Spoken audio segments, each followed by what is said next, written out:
Welcome everyone to tonight's webinar. We're going to be talking about an emerging trend in making Aliyah, and it's really the concept of a community moving to a community.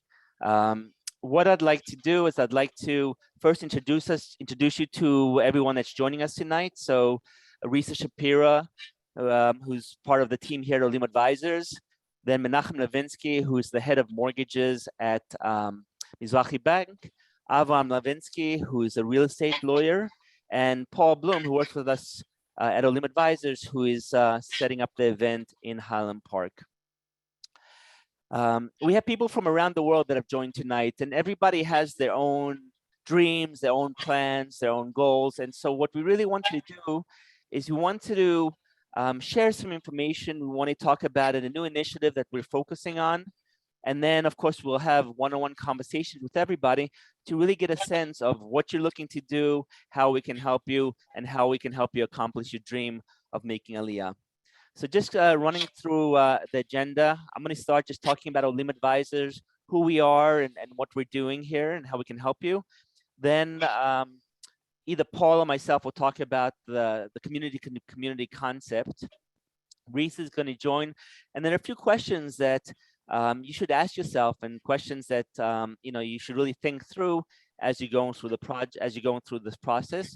Menachem then is going to take over and talk about getting a mortgage in Israel, and then Avraham is going to talk about the legal side of it. What are some of the legal implications? What are some of the legal issues that you need to talk about, that you need to think about, and need to be aware of? And then we'll have a session for Q&A. Okay, let me just. Give me 1 second here. I'm just going to put the chat windows open here so we can see, and then we'll get started. Okay, great. So Paul says we hear me. Good. Okay, so just a brief history about Olim Advisors. So we started Olim Advisors back in 2016 with really two goals in mind. One goal was to help people make Aliyah. A lot of people have been thinking about it for years and years, and we want to help them realize that dream. We want to talk to them about the plan, about the process, and in essence, create a plan for them to make Aliyah. So that's kind of the first goal. And the second goal is to help people find a home in Israel. So whether you're making Aliyah in the near future or down the road, or maybe you just want a home in Israel, we want to help you with the process, guide you through the process, and make sure that at the end of the day, you get what you're looking for. A lot of times people ask us, well, how are we different from Nephesh Benefit? And the way that we set up our services is that we really complement what Nephesh Benefit does. They do a phenomenal job in getting people through the application process, getting the bureaucracy, the paperwork, and then we kind of step in, help people with the practical needs, finding communities, finding schools, finding homes.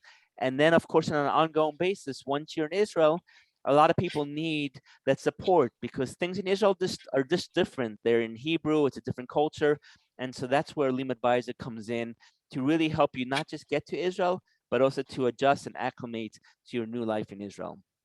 Over the years, thank God, we've helped over 12,000 Olim and Anglos from the big to the little issues. So it really, it's been a blessing for us to be able to guide and help and provide information to thousands of people.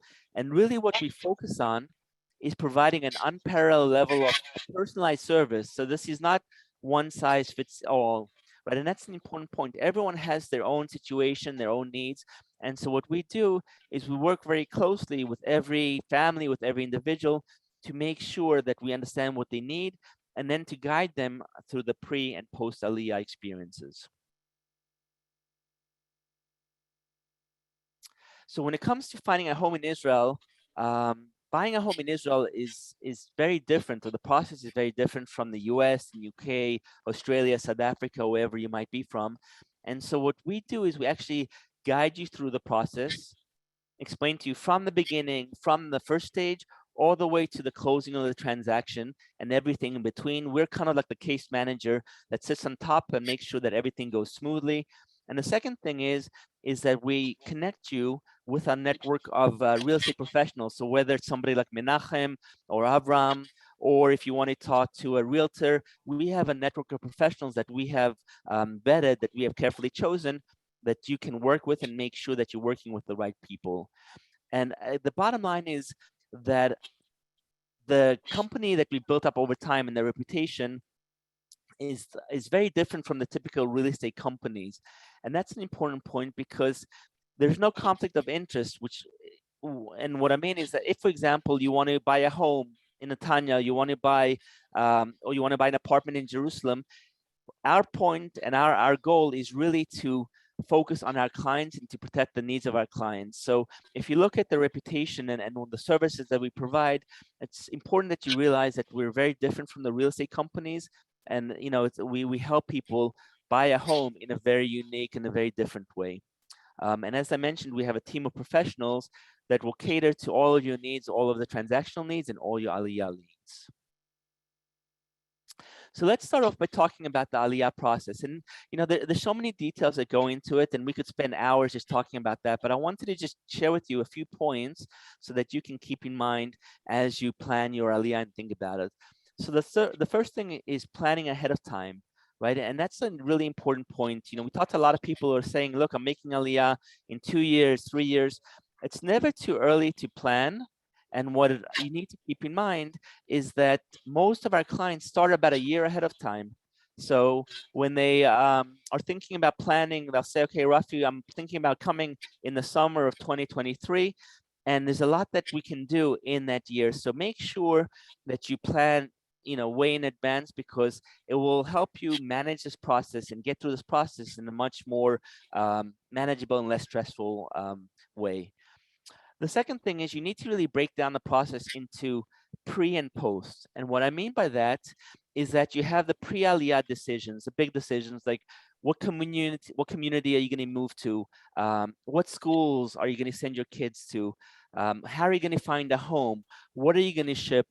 These are things that will really define your Aliyah process. And what I recommend that you do is started by casting a wide net. Make a long list of different communities that you're interested in. Make a long list of schools that you're interested in, and then start looking into it, start drilling into it, and really figuring out what fits your needs and what doesn't fit your needs. So that's the pre-Aliyah part of it. The second part, the post-Aliyah, is really important that you have a positive attitude and that you kind of plan it out. So for example, one of the most important things is to do your is to do the bureaucracy. Sorry for a second. I don't know, Menachem, you might have your microphone on. It's just some background noise. If you can, I'll just mute you if you don't mind there. There you go. Thank you.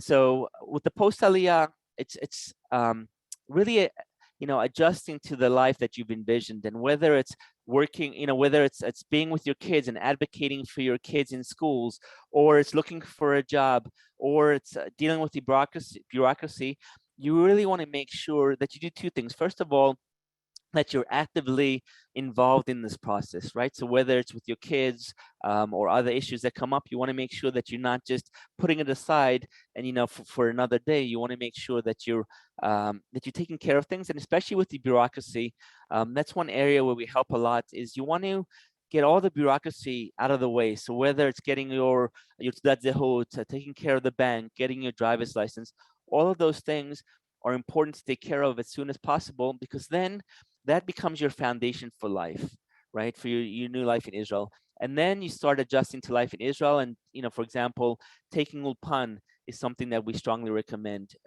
You want to try and become, as fluent as you can in Hebrew as quickly as you can. So these are just a couple of things, a few things that you need to keep in mind when it comes to the pre and the post-Aliyah stages. The next thing is researching and planning, like we talked about. Spend the time, talk to people. If you can come on a pilot trip, that's something that we strongly recommend. Come and see what Israel is all about. Meet the communities, meet the schools, meet the administrators, the principals. Really plan it and do the research, because that will make a big difference once you get here. And then the last thing is take advantage of the resources and the help. There's so many excuse me, so many resources online and offline. There's so many people and organizations that want to help Olim. Take advantage of those, whether it's Olim advisors or other organizations. Take advantage of that. Let people help you. You'll find that that will make a very big difference.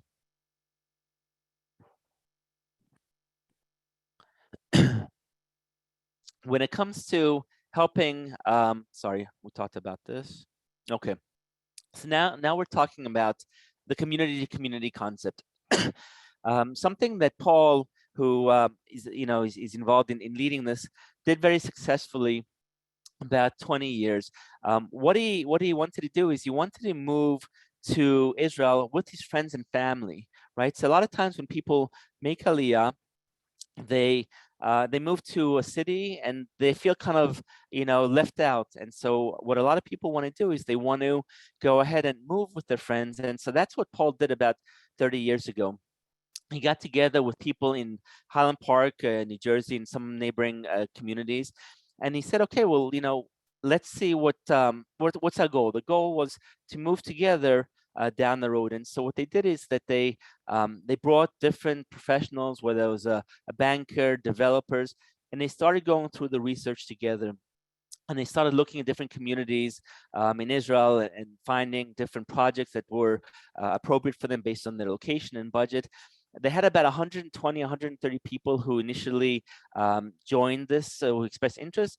And by the time everything was said and done and people bought, there was a group of about 50 people who ended up moving forward buying. Some of them bought together in Yerushalayim, some of them bought in other places. But what was amazing about this experience was that there were a number of families who got together and bought together. And so when they moved to Israel, they had this built-in support. And so that's what we're hearing a lot. And that's really what we're seeing as an emerging trend now in Aliyah, is that people are saying, you know what, they don't want to just pick up and leave everybody behind. They want to be able to pick up and move with their family members, with their friends. And that's really the whole concept. That's really what we're looking to do here, is we're looking to help families and individuals from communities who want to move to certain communities in Israel. So this is just, as I talked about before, they had a number of meetings, and at the end of the day, they had about 50 families that moved forward. Okay. Now, there are a few kind of impediments to a successful Aliyah, especially when you look at housing, right? And starting a new community, because a lot of people say we want to move and we want to move into a new community, because one of the issues is if you want to move to an established community like Ramat Bet Shemesh or Modi'in or Yerushalayim, prices are expensive and not everybody can afford it. So what people are looking for is they're looking for areas where they can move as a community, a new community, and start a new community or join a new community where prices are much more affordable, right? The issue, though, is that when you move into a new community, like for example, Efrat, many of you might be familiar with Efrat, that was started about 40 years ago. They started from nothing. There was a hilltop and they had to build the infrastructure, the schools. And so that's one of the issues, one of the challenges when you want to move to a new community. You have the lack of the infrastructure. The other thing is you have to deal with the bureaucracy. There's issues of, the red tape and everything that goes along with that. And then another issue is, of course, healthcare. If you're moving to a community that is far from a major city, you want to make sure that, one of the main concerns is you want to make sure that you have access to healthcare. So these are, four of the kind of the biggest issues, the biggest concerns, the biggest challenges that people have when they want to move as a community. There's really, when we started working on this, we identified really four what we call pillars of a successful Aliyah. These are four of the main components that we feel a community needs to have to be successful. So the first one, of course, is housing, as we talked about. And the second one is a spiritual leader. A lot of the people that we're talking to are moving. They want to move into a community, not just a secular community, but a religious community. There are communities now that are moving where the rabbi is kind of taking the first step, and he's saying, okay, well, I'm moving, and then congregants from the community are moving with them. So for many people, having that spiritual leader is an important part of it. Education, of course, is important. If you're coming with kids, you want to make sure that you have the educational systems from the nursery school, the gun, all the way through to 12th grade. And last but not least, you want to have access to employment. Now, employment might not be specifically within that town, but you want to be close enough. You want to be, say, within half an hour, 45 minutes driving to, to a city where there's a lot of employment opportunities. So if you look at kind of our objective of what we set out is, we really set out to create and to help Anglo communities who want to make Aliyah to an Israeli community. So there's communities throughout, not just the US, but Canada, UK, South Africa. And so we want to help these communities come together and take the step as a group and overcome these challenges. So how are we going about it? What are some of the steps that we're taking? The first thing is, we want to create Anglo communities, English-speaking communities within existing Israeli towns. So we don't believe that the best approach, or the most practical approach, is to start from scratch. There are people that are doing that, and that's a much bigger undertaking. And so what we're looking for are Israeli communities that want to attract the Anglo community, where there's the space, where there's the the plans for building, where there's the schooling and support. And so that's kind of the initial objective. The second thing is working with vetted developers to provide the services, to provide the projects and the discounts in emerging communities, right? So the key is working with the right companies. There are literally hundreds and hundreds of developers in Israel. A lot of them are great developers and reputable developers, but there are a lot that are not. And so what we have done in collaboration with different individuals is really to vet those developers, to make sure that we're working with the right ones, and then also to be able to leverage the concept of communities, of numbers, to go to the developers and say, look, if we bring you 20, 30, 50 families, we want to get a discount. We want to be able to, provide some benefit, financial benefit to the members, to the people who are joining this initiative. And then the last thing is working with vetted real estate agents, because what you'll find and what you'll see is a lot of times, real estate agents are your eyes and ears and legs on the ground. And so they will work with you, and based on what you're looking for and based on what we're looking for, go out and help us find these communities. Or maybe it's a neighborhood within a community. And so, as you can see, we're building this network of developers, agents, professionals who can help us, get through this process. Now, there are a few pros and cons about making Aliyah as a community, and it's not all perfect. And so we wanted to just touch upon some of the pros and cons, so that you kind of get a balanced feel of it. So the pros are moving with friends and family, and I can't understate that enough. I did it where I moved with my family to where my sister was living, and a lot of people have done that. And it gives you a built-in support from day one, and that is so helpful to your adjustment, and if you're coming with kids, for their adjustment as well. The other benefit, the pro, like we talked about, is getting discounts, and it's not just on the homes. It could be on appliances, on furniture. Whenever you have a group, then there are a lot of vendors who are willing to give a discount to the group. The third thing is is the support system, like we talked about. And the fourth thing is having an impact on the community. And what I mean by that is that some people want to go to a community that's just starting out, where they're not just a number, right? They can actually have an impact on the direction of the community, the growth of the community, the personality of the community. And so coming as a community, or coming to a new community, people that come early on have this opportunity to kind of mold and shape the profile of the community. And for a lot of people, that's very attractive. On the other side of the equation, there are some things to consider, and there's some, disadvantages. The first one is that it's a complicated process. So if you, as compared to just picking up and moving, so if you just picked up and moved as a single family, there's a lot more flexibility. You have your own timeline, your own budget, so on and so forth. So the process is more complicated whenever you get a group of people into a discussion. And it's going to take longer. If you wanted to pick up and make Aliyah in 3 months, you could do that as a single family. But if you want to go as a community, it's going to take longer than that. And so that's another thing to keep in mind. And then, of course, compromising. Whenever you have a group, you're not going to get everything that you want. And so maybe it's not the type of housing, maybe it's not the location, or maybe it's a budget. But the reality is, if you want to be part of a group, then everyone's gonna have to compromise a little bit for the sake of the group, and so that everyone can move forward and hopefully accomplish what we're trying to accomplish. I wanted to just share, there's 3 examples of this, and this is, it's exciting to see that this is actually happening. It's not just pie in the sky. It's not just an idea. There's a group there's a group from Yardley, Pennsylvania, of families that have moved and are moving to Afula. And it's interesting because Afula is not a city that typically you would consider a destination for Anglos, but this is something that has been in the works for a while, and now it's actually happening. There's families that have moved and more families that are moving, and so it's just an example of how this idea can actually become a reality. Another example is another group of families from Lakewood, New Jersey, are now looking to move to Bet Shemesh. This is more in the earlier stages, but again, it's something that we feel is something that's going to happen.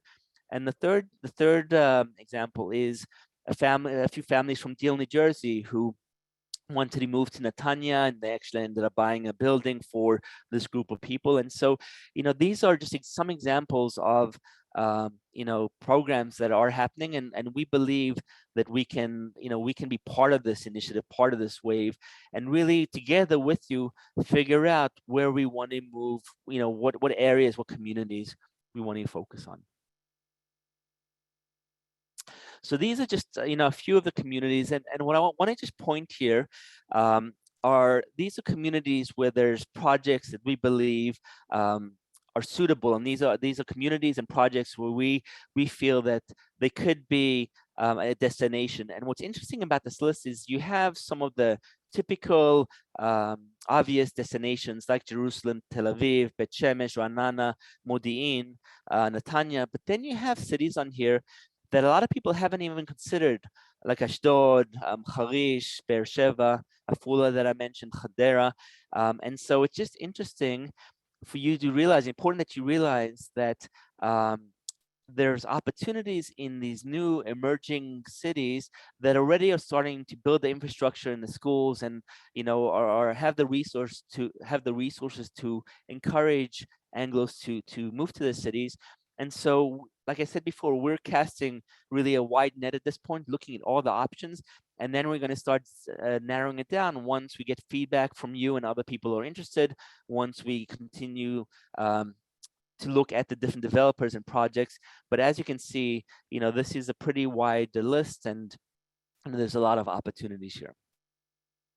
Okay, so at this point, I'm going to pause for a few minutes, and I'm going to hand it over to Risa, who's going to take it and ask you a few questions.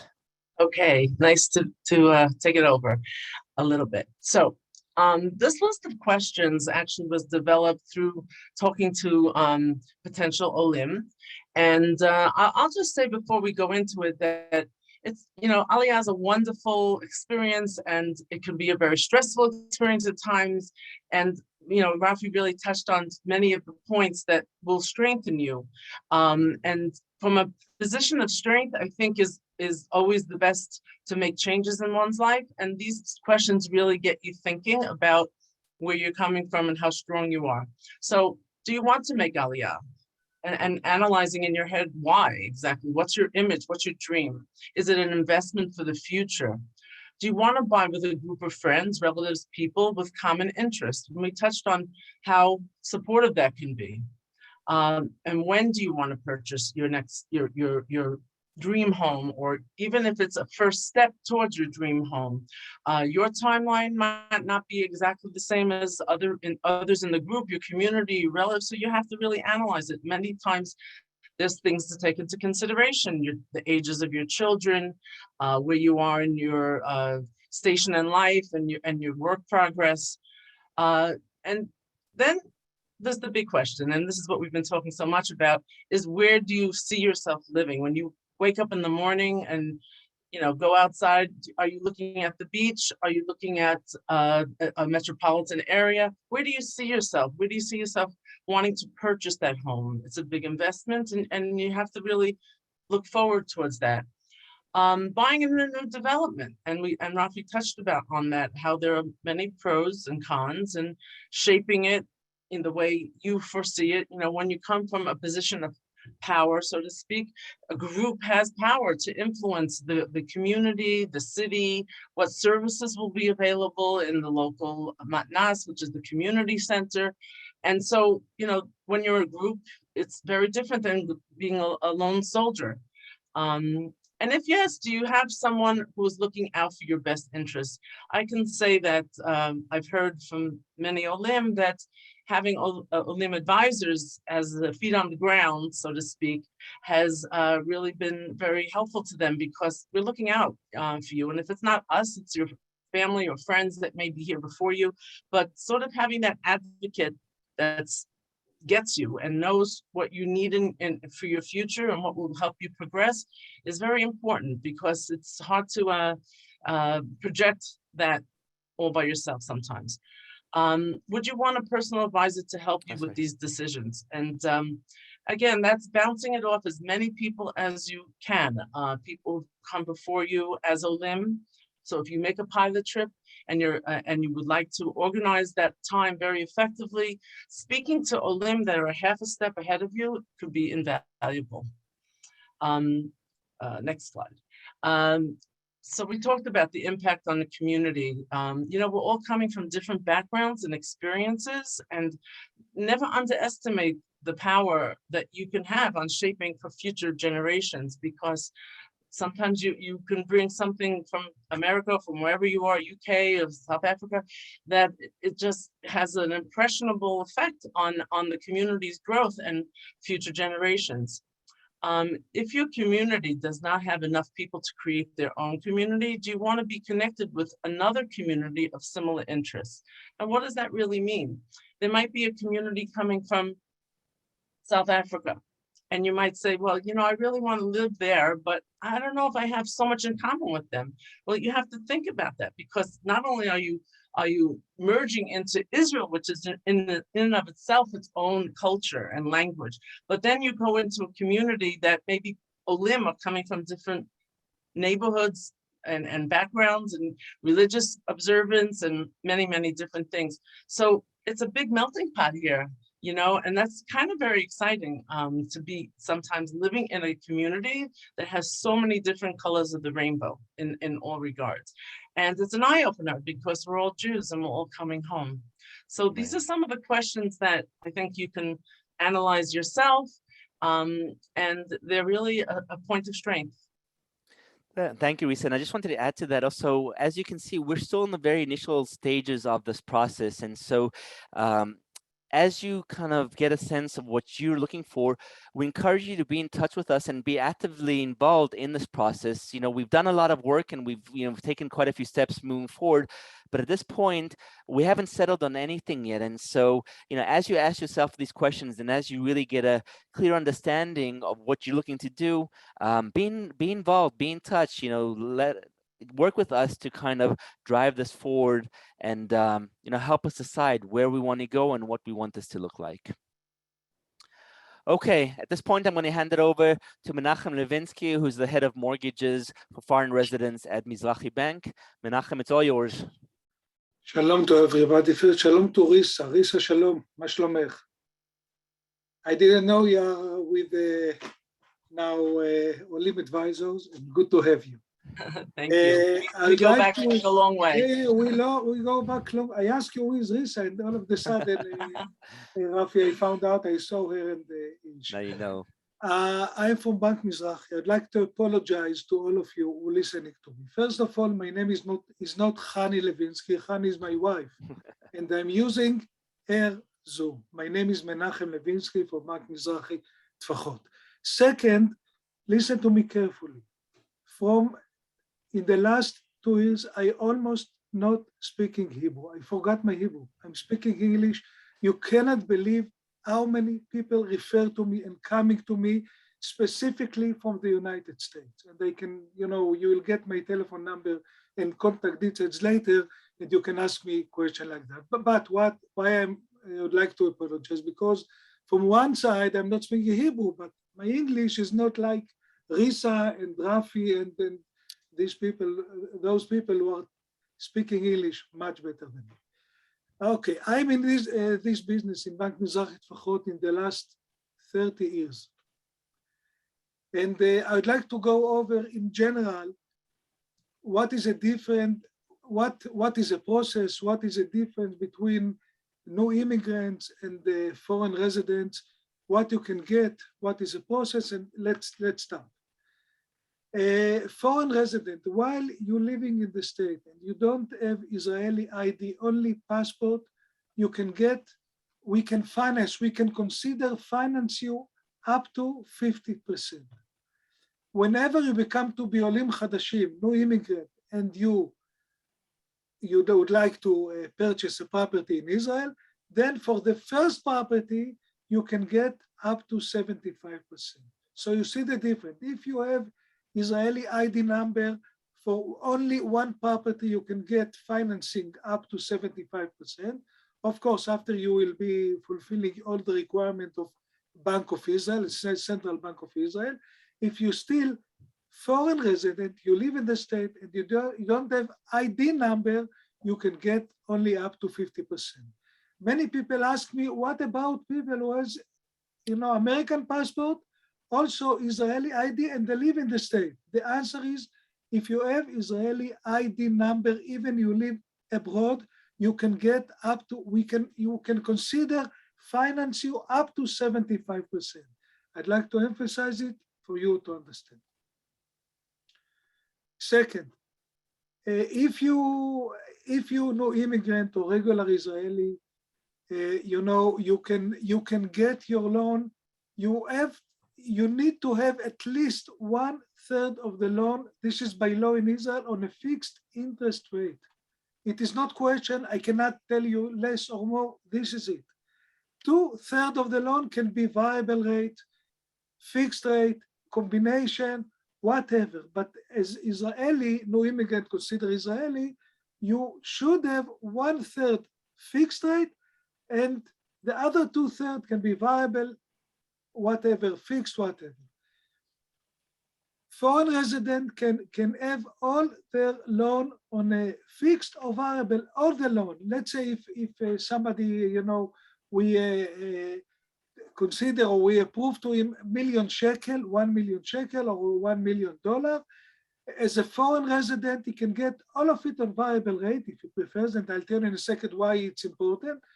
Israeli should take 1/3 fixed. What is the difference between fixed and variable rate? Why I emphasize that point? Because in Israel, I think not like in the state. If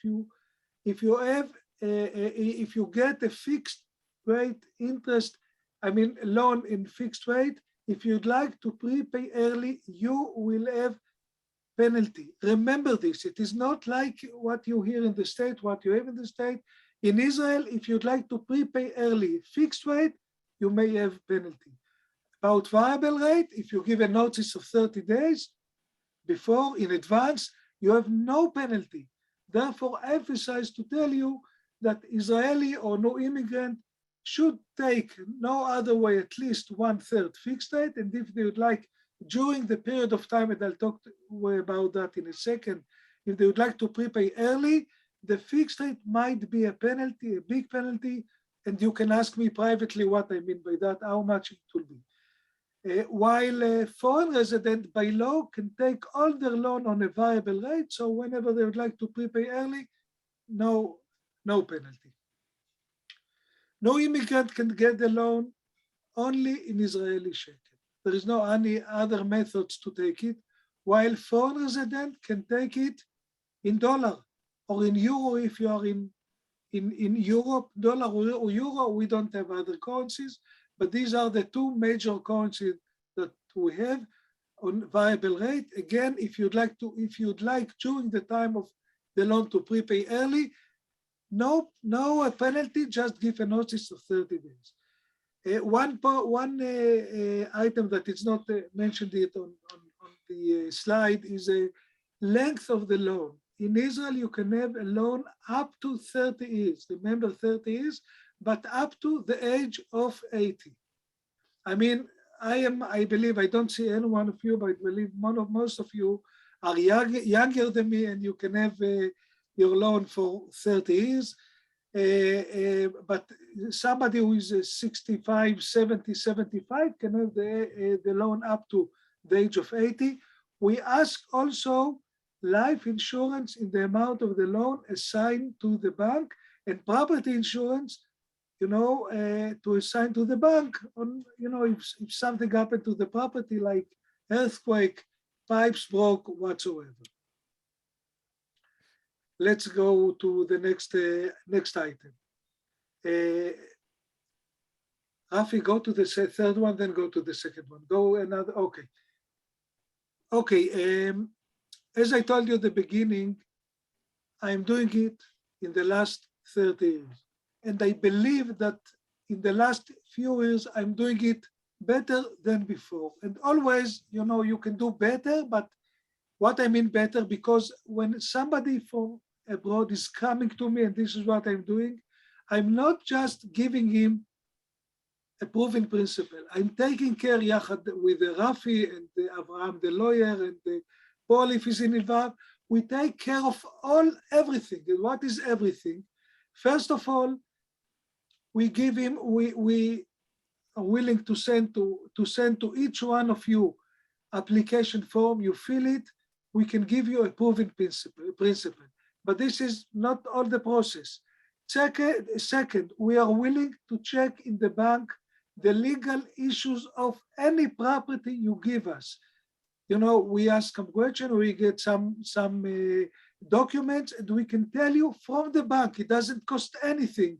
We'll tell you whether that property is good for the bank from legal point of view to mortgage it to your loan or not mortgage. So from one side, we are willing to give you a proven principle to you as a person, as a people. Second, we are willing to give a proven principle for the property that it's good for the bank to mortgage it to the bank and to have a secure for your loan. Sometimes we ask you also, we suggest to you to do appraisal before you sign the contract.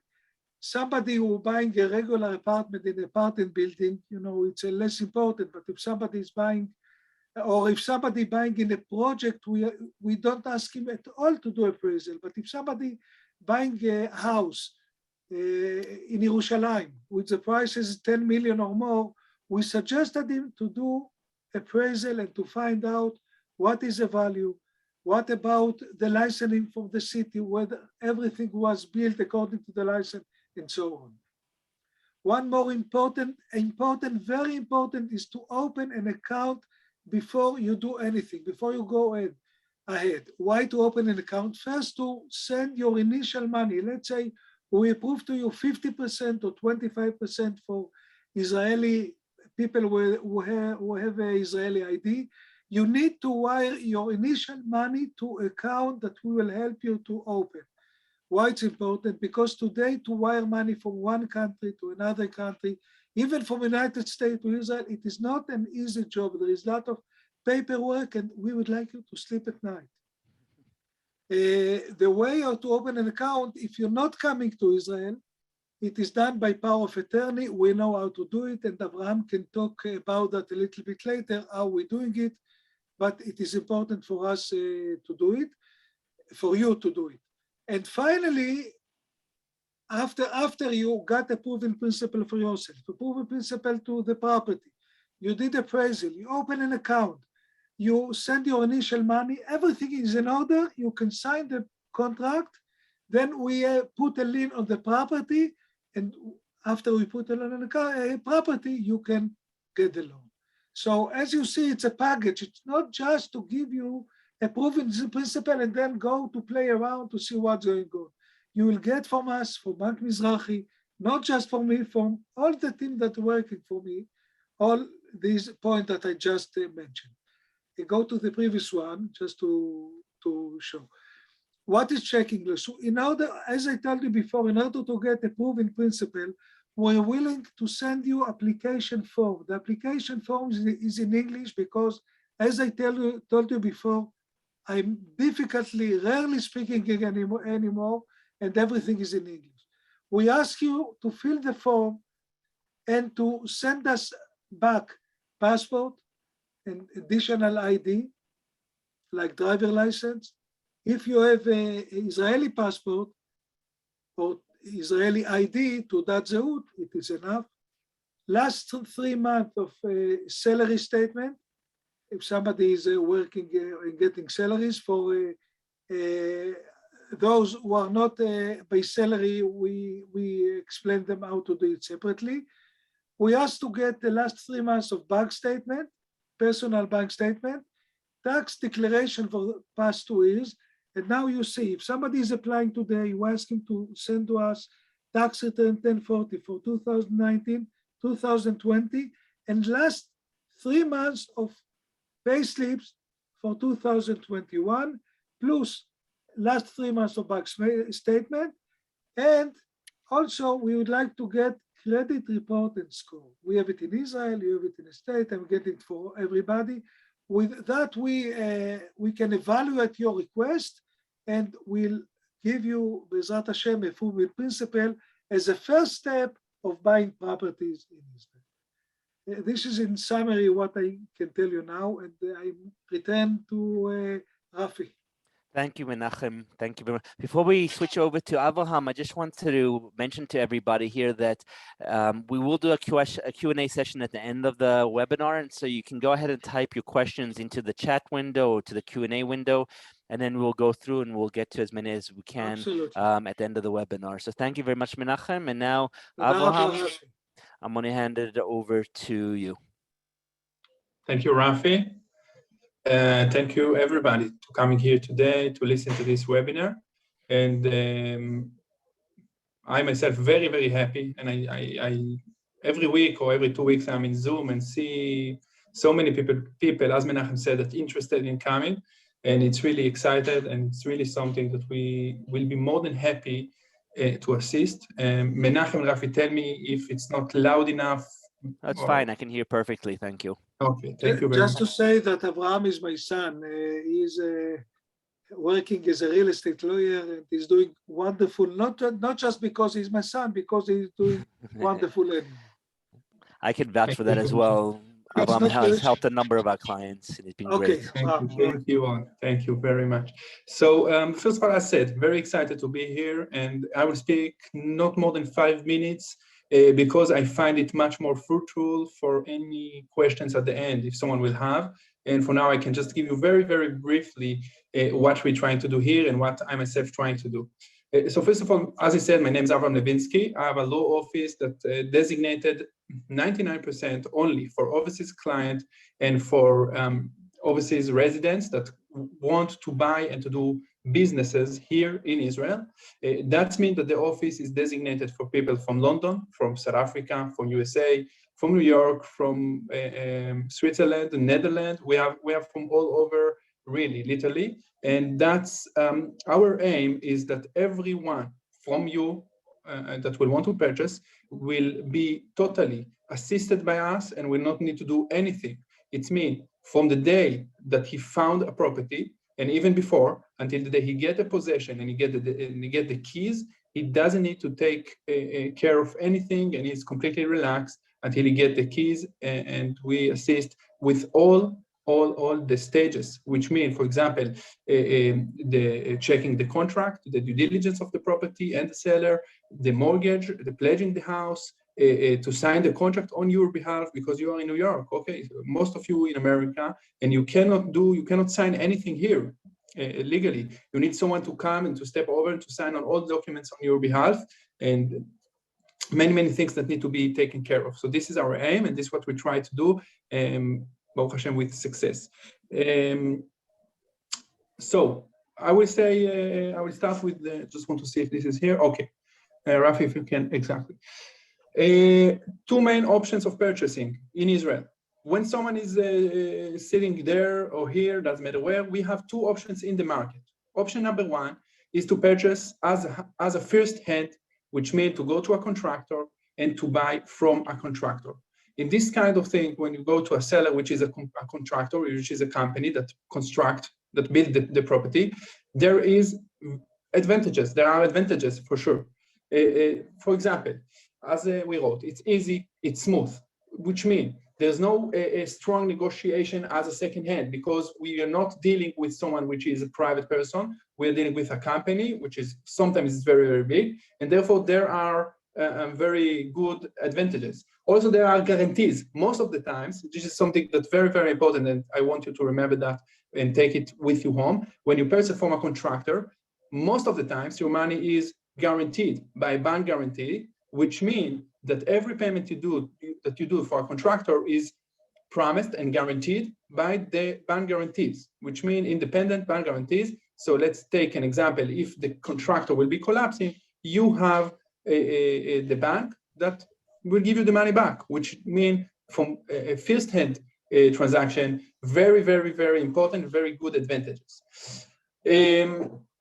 Also, for example, when you purchase from first hand, you have liability, which means every problem in the house, in the condominium, most of the times, the contractor will have to fix. And this is some things that are advantages. I will speak shortly about disadvantages in this kind of transaction. For example, and this is a huge problem, I don't know if you heard about it or not, but every contractor in Israel are selling the properties when they are linked to the construction index. I'm not going to elaborate about that now, but this means that the property price is much more expensive when than the actual price that appear in the contract.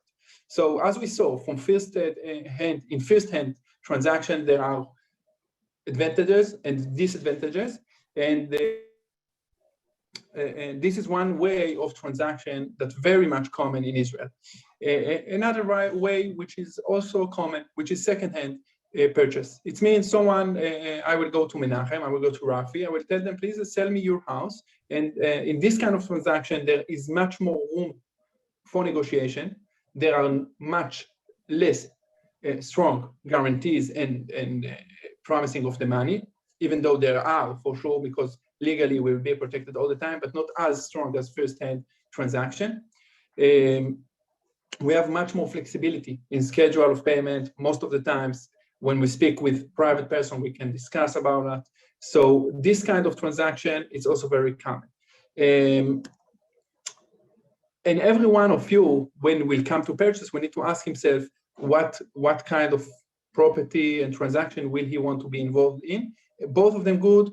And these are the main two ways that people purchase here. I'm not speaking about buying a plot and to construct privately, because also these people do, but I'm speaking only about those main things, main ways that people purchase here and do businesses here in Israel. I will move to the next slide, please. Okay. We'll say a few words about tax in the process. So every purchaser in Israel or outside Israel has to pay purchase tax.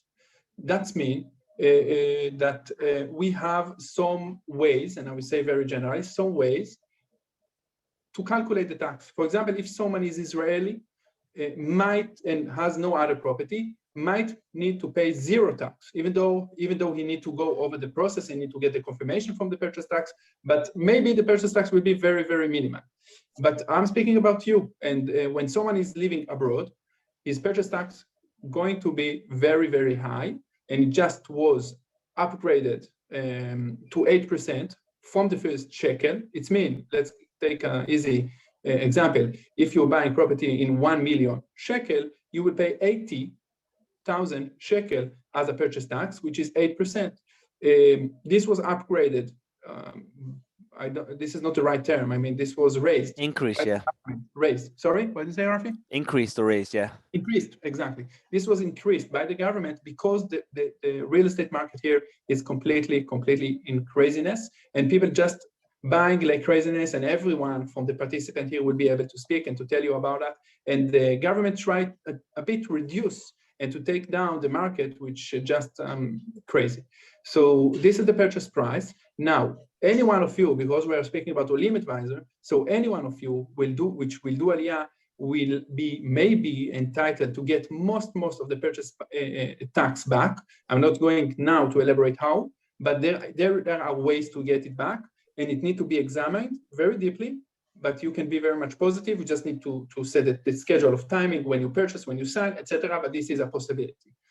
In one word also, when everyone is selling the property, there is also, like in America, there is a land management tax which apply only on the gain that you're going to get and gained over the years. But this is not for now, because now we're speaking about purchase, and this was the main things about the purchase tax.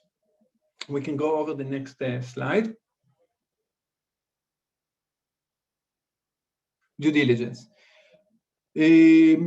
So due diligence is something very, very important. And also here, I will say the main things, because this is also something that our office do. And you just need to know that as part of any transaction, it's very much important to do a vast due diligence to two things. First of all is the property. You have to be 100% sure that the property is clean from every lien, pledge, foreclosures, etc. Only this year, we did in the office several transactions with foreclosures. This means that the buyer got better price, but for sure it was much more dangerous, but we know how to do that. So this is for this due diligence of the property. Also need to be inspected by engineer.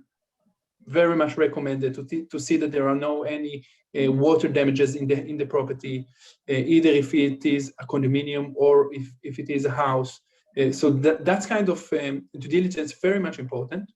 And also very much important to check the seller himself and to see if this is the right person, if he has any problems, any creditors, any debtors, etc. And all of these not need to be in any way bothering you right now. I'm just giving some roughly idea of the next things. When you will purchase, you maybe remember that, and by that you will be able to direct the lawyer and to ask him, did you check that? Do you know something about that, etc. That was this slide. We can move to the next slide, Rafi, please.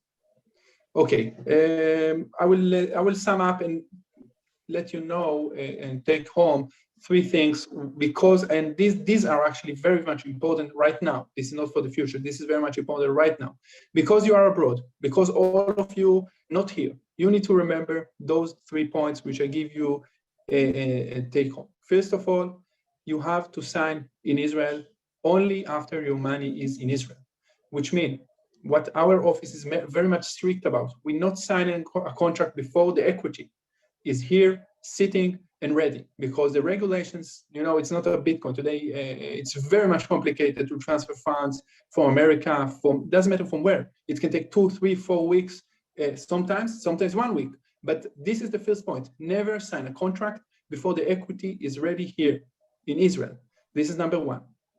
Second, mortgage should be ready. It means, again, because you're far away, because you're not easily showing the salaries and showing how much you get, you need to send the 1040, etc. Menachem spoke about. But remember, don't sign before you have confirmation in principle. And when you have a confirmation in principle from Menachem or from any other banker, you need to know that this is the way you need to go. So these are the two main points. And the third one is for sure having a lawyer.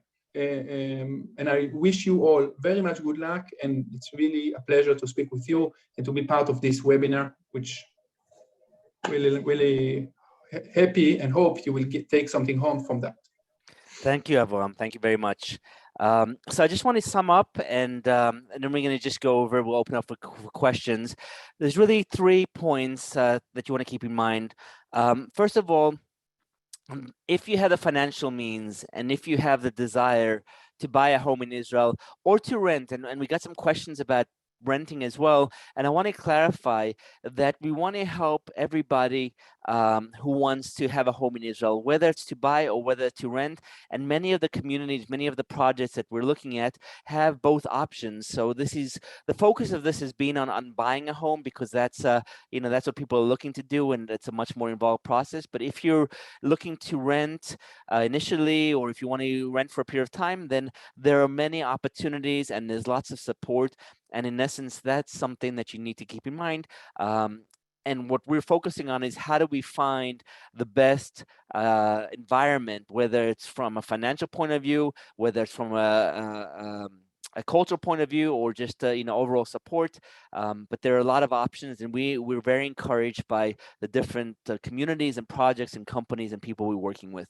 Another thing to keep in mind, and this was really Paul's point, don't look back 15 years from now and say you should have, you could have, but you didn't. Real estate in Israel is mind-boggling. It defines logic. It's you might have heard that Tel Aviv has become the most expensive city in the world. And so if this is something that you want to do, don't just sit on your hands and hope that the market will go down. It hasn't happened yet. No one knows what the future will bring, but if you look at the past 10, 20, 30 years, real estate has been increasing year over year. And so if this is something that you want to do, let us help you take those steps and make it a reality. And the last point, and this is from my personal experience and helping so many people, is that for many Olim, making that decision to make Aliyah was one of the best decisions that they could have made for themselves and for their kids. And if this is something that you're dreaming about, if this is something that you want to do, we can help you realize that. And that's really, as you can see, Menachem, Avraham, Risa, unfortunately, had internet connections, and Paul in Highland Park. That's what has brought us together, is this desire to help people, desire to help you make Aliyah, to find a home in Israel. What I'd like to do just before we open up the questions is just take a couple minutes. I want to put up a poll here just for us to get a better sense of what you're interested in, so we understand what are some of your needs, and we can kind of better tailor what we're doing. So let me just put it on here 1 second. Menachem, Avraham, can you see the poll there on the screen? Okay, everyone's good. So if you can just take a moment, if everyone can just, okay. If everyone could just take a moment and fill out the poll here.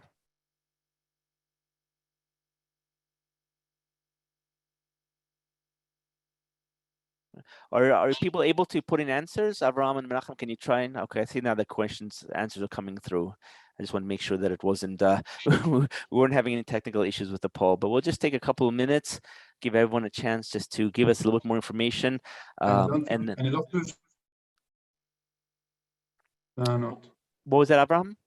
And I don't think I managed to. Maybe you're a presenter, but I see that people now are responding to it. So, thank you for everyone. And just, if you can just take a moment and let us know, this would be really helpful, because as you can see, this is very much a group effort, right? We're going to lead the charge, but we want you to be active in this, have a say in it, help us drive this forward. And so the more information we know about what you're looking for, what your needs are, the more helpful it will be for us. So we'll keep this up for another moment, and then we'll open it up for questions.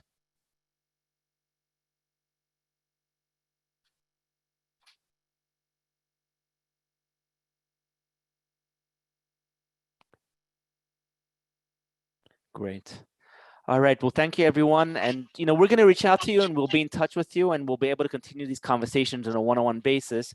But thank you for providing this. I appreciate it. Okay. So let's take a few minutes. I know we're past the hour, but we started a little late, so I want to just do that. Menachem, I think there's still, if you can just put yours in, or you can open it up. There's just a little bit of background noise.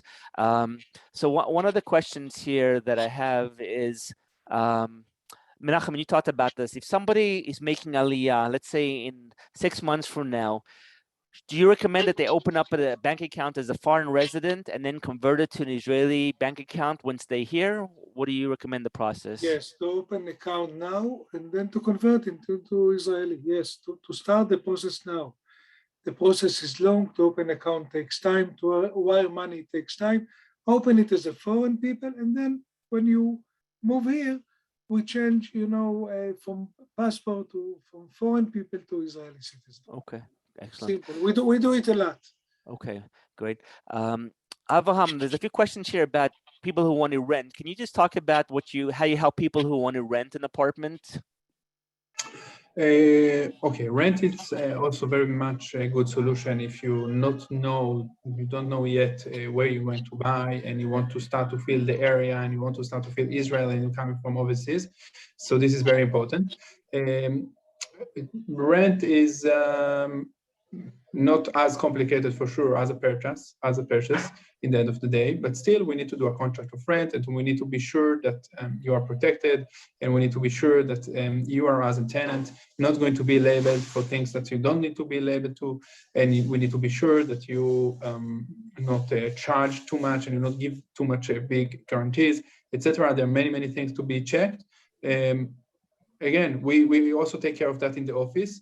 And again, it's something that's vital and important to do. And it's also very much a clever idea to start with rent and to see the situation in Israel, and many people do that. So it's something good.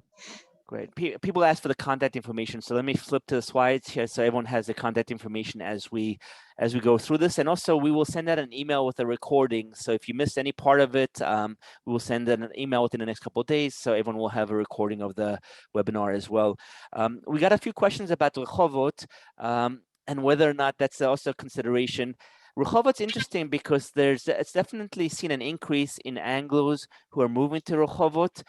We haven't identified specific developers as of now in Rehovot, but we're looking to add to the list. Rafi, I can identify some builders in Rehovot. Okay, Rehovot excellent. also became to be a major place for people, and still the price is not as high as in Tel Aviv, Bat Yam, other cities. So Rehovot, go ahead. I from the bank, I know we are financing few builders in Rehovot, and I'll be happy to get a question about that. Wonderful. With And yeah, you, just to clarify, the list that we showed is just a partial list. So there's many other communities that we're looking at. People are asking about the impact on the Olim from Ukraine, Russia, and so that's obviously a pretty involved question. A lot of what I've heard is that they're going to come here, and when things calm down, they're going to go back. But look, the bottom line is that there's so much pent-up demand. There's so much of a shortage of housing right now, and that's why both Menachem and Avraham were stressing that if you decide that you want to buy or rent, you have to be ready to move quickly. If you want to think about something for a little while, you're most likely going to miss out on the opportunity. So, just keep that in mind. Yeah, the situation with Ukraine and Russia, the meaning is that the prices may go even upper than now because many people coming, they need housing, as you said, Rafi. So we expect that the prices will go up because of that. Right. There was a question here about different communities for people who are looking to retire. And it's interesting because what we're seeing is that a lot of people who want to retire want to live by the beach. Now, Tel Aviv and Netanya have become too expensive for many Olim. And so there are other communities like Ashkelon, for example, that is becoming expensive, but also a beautiful city, and people considering it there. And it's interesting, if you notice, a couple of the cities that were on the list, Hadera, Bat Yam, these are communities that we're focusing on because they're revitalizing, there's urban redevelopment, and they want to attract Olim. And so for people who want to retire, by the sea is a common area where people want to go, but we also see down by Be'er Sheva, there's different communities in the south where people want kind of the warmer, drier weather, and also up north. Up north is not as hot, and people want less humidity, especially people who are older. And so, to answer your question, there are some kind of hubs, or there are a number of communities that are more popular for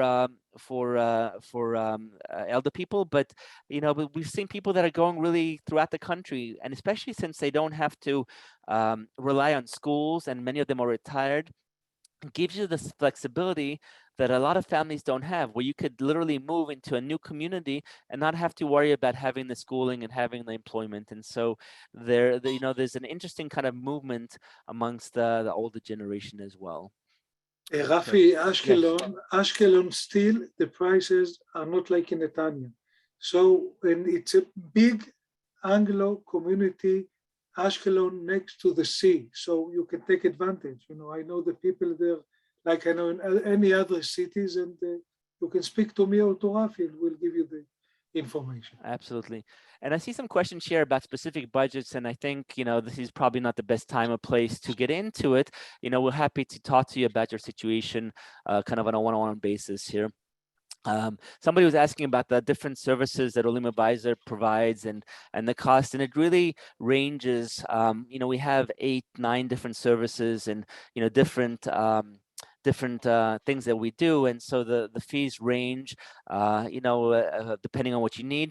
And the initial discussions that we have are free. And so if you have any questions, we encourage you to reach out to us. Our website, www.olimadvisors.com. You see our contact information as well.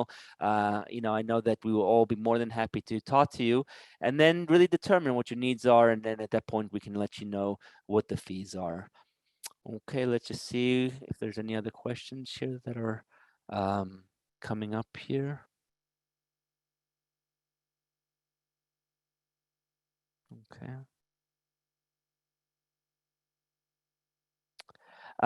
There's a question about South Africans. We get a lot of questions from South Africans, and I actually grew up. I was born in South Africa and I made Aliyah from South Africa. They don't get better benefits. They get benefits, the same benefits that all the Olim do, whether you're from the UK, Australia, America, South America. We're helping a lot of people from South America. Everybody, and that's one of the beauties of Israel is everybody's treated, equally no matter where you come from. So. There's a question here about Zichron Yaakov. So yes, Zichron Yaakov is another area that comes up a lot in conversations. So yes, there's a question here about buying Du Mishpachti versus standalone. So Avraham, if you want to just explain just briefly the different types of housing, the cottage, the Du Mishpachti, and apartments, I think that would be helpful for some people. Will be pleasure.